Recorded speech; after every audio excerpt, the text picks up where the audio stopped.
뉴스바우 등호 현주 기자, 세상소리 뉴스 등호 보이스 오브 월드, 7월 전세 사고가 421건의 액수는 872억으로 월 기준 사상 최대치라는 김영동 국민의힘 수석 대변인 논평이다. 세입자에게는 전 재산이나 다름없는 전세금을 돌려받지 못해 일어난 전세 사고는 즉각적인 생활고로 이어져 사회적 파장이 크다고 한다. 전세보증금이 매매가를 웃도는 소위 깡통전세가 속출해서다. 김 대변인은 한 부동산 플랫폼이 조사한 서울 신축 빌라 전세 거래 전수 결과를 인용했다. 조사 결과로 매매가 대비 전세보증금 비율이 90%를 웃도는 신축 빌라는 21%였다. 심지어 전세보증금이 매매가와 같거나 높은 경우도 15.4%에 달했다. 지난 7월 30일 MBC 뉴스는 수백여 채 빌라 소유자인 소위 빌라왕이 전세금을 떼먹는 사례로 인천에서 전셋집이 경매에 넘어간 세입자 인터뷰를 했다.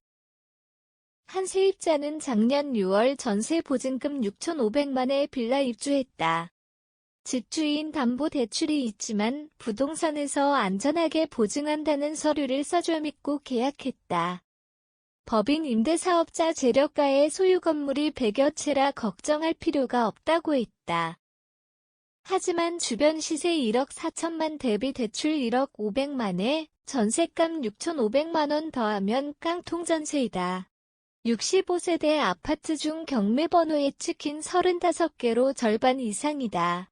취재한 공인중개사는 갑자기 오른 금리로 감당이 안 되었고 시세가 내에 문제 해결하는 중이란다.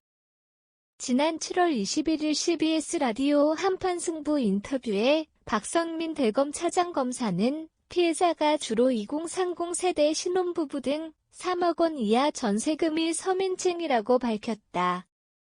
범죄 대상이 서민들 주거지 빌라 대상에서 일어난다.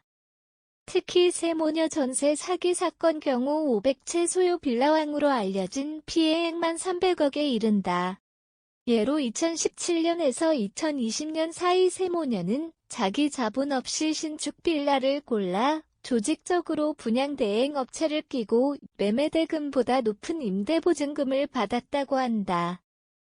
세모녀는 보증금 받아 건축주에게 지급하고 자기 명의로 소유권 이전 등기한다. 순진한 2030 신혼부부는 신축이라 실거래가를 잘 몰라 사기를 당한다. 윤석열 대통령은 지난달 비상경제민생회의에서 전세 사기와 같이 민생을 위협하는 범죄는 강력한 수사를 통해 일벌백계 하겠다고 밝힌 바 있었다. 경찰청은 전세 사기 전담반에다 각 시도 경찰청은 자체 TF를 마련해 철저한 수사에 나서고 있다. 전세 사기 분석 등 강력 단속 지시에 따른 조치이다. 2020년 처리했던 임대차 3법 개정에도 정부 여당이 적극 나서는 상황이다. 임대인의 세금 체납 상황을 확인해 세입자 피해를 막는 등 종합대책을 마련한다. 현주 기자 사코파워@아웃룩, 캄루즈바우.com